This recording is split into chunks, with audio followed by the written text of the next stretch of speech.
प्रिय बच्चों, सदा खुश रहो। मैं हूं सुशीला शर्मा। मेरे इसी अध्ययन चैनल में आपका हार्दिक स्वागत है। बच्चों, मैंने आपके लिए 7वीं कक्षा का संस्कृत विषय का सभी पाठों का हिंदी अनुवाद और प्रश्नों के उत्तर तैयार किए हैं। तो आज हम हल करेंगे प्रश्न उत्तर पाठ 13 अमृतम संस्कृतम के। और इस पाठ का हिंदी अनुवाद इस वीडियो के डिस्क्रिप्शन में दिए हुए लिंक पर जाकर आप देख सकते हैं। तो चलिए शुरू करते हैं प्रश्न उत्तर। इससे पहले देखिए ये छोटी सी झलक।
बच्चों, शुरुआत पहले प्रश्न से करते हैं।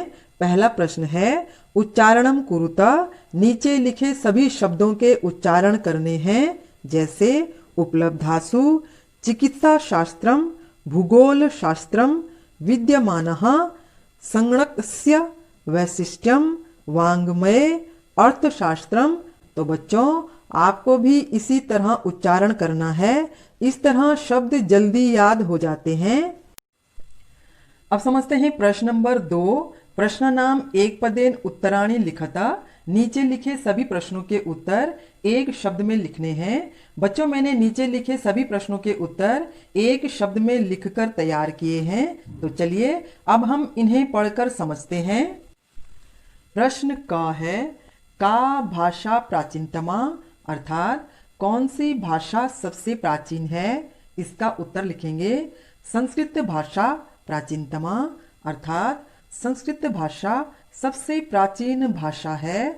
प्रश्न ख है शून्य से प्रतिपादनम कह अकरोत, अर्थात शून्य की खोज किसने की थी। इसका उत्तर लिखेंगे शून्य से प्रतिपादनम आर्यभट्टः अकरोत, अर्थात शून्य की खोज आर्यभट्ट ने की थी।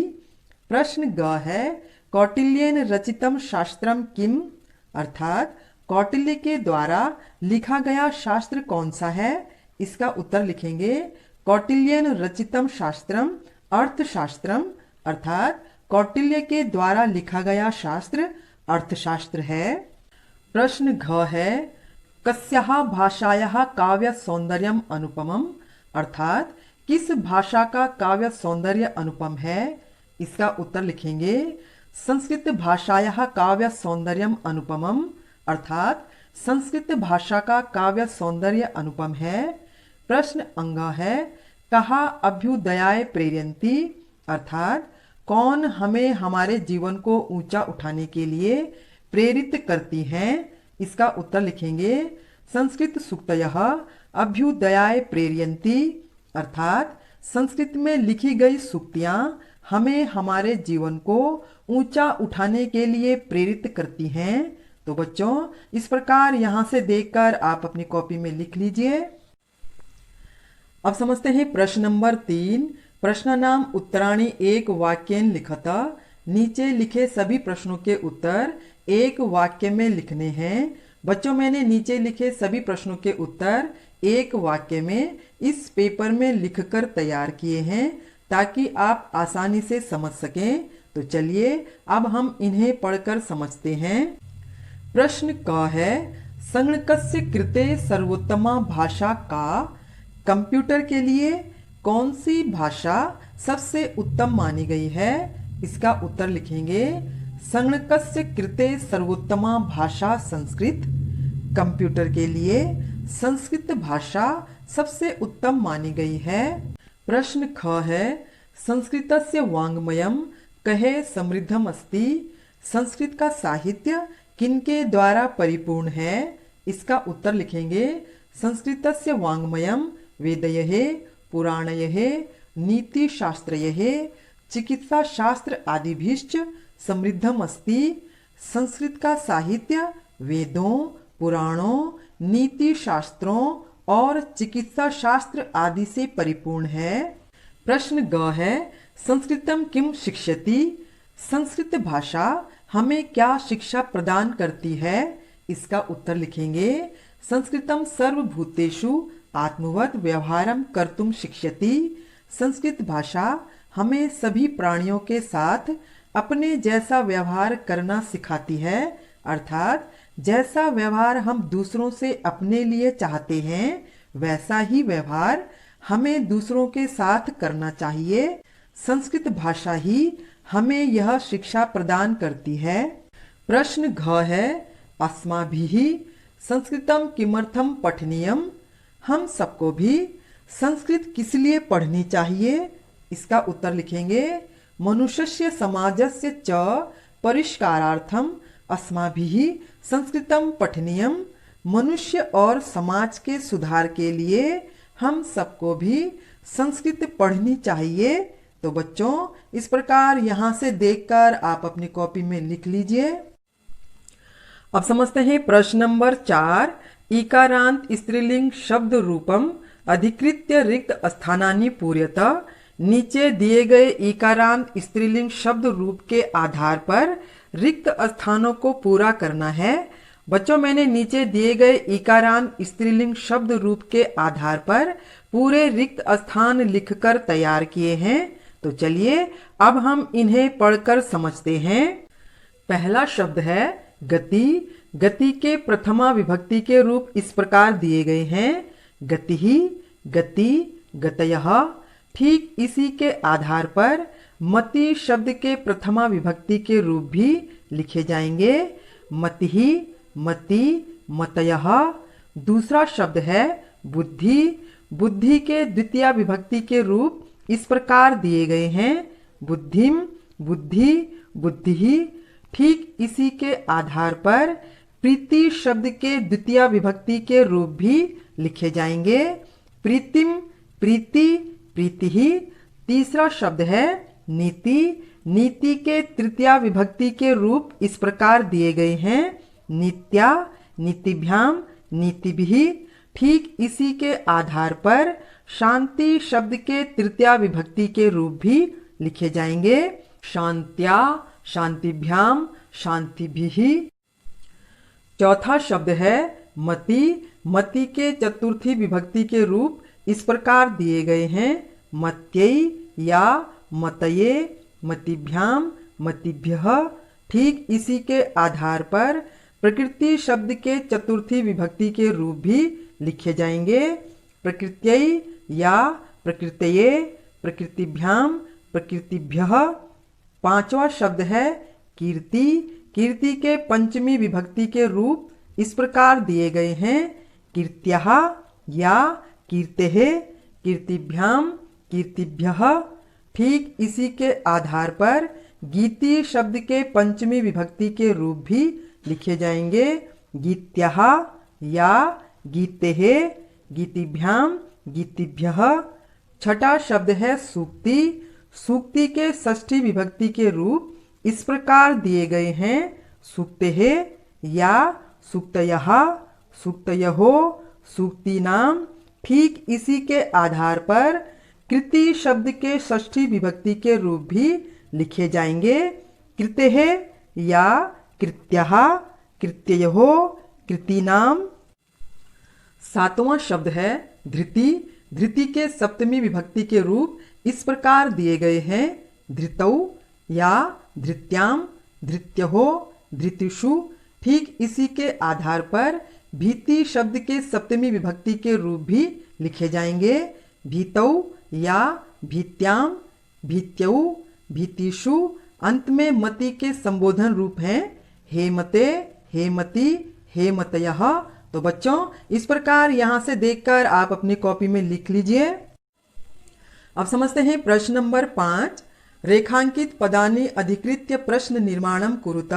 नीचे दिए गए सभी वाक्यों में रेखांकित शब्दों के आधार पर प्रश्नों का निर्माण करना है। बच्चों, मैंने नीचे दिए गए सभी वाक्यों में रेखांकित शब्दों के आधार पर प्रश्न लिखकर तैयार किए हैं। अब हम इन्हें पढ़कर समझते हैं। क वाक्य है, संस्कृते ज्ञान विज्ञानयोः निधि सुरक्षितो अस्ति, अर्थात ज्ञान विज्ञान का कीमती खजाना संस्कृत में ही सुरक्षित है। इसका प्रश्न बनेगा, संस्कृते ज्ञान विज्ञानयोः कः सुरक्षितो अस्ति, अर्थात ज्ञान विज्ञान का कौन संस्कृत में ही सुरक्षित है।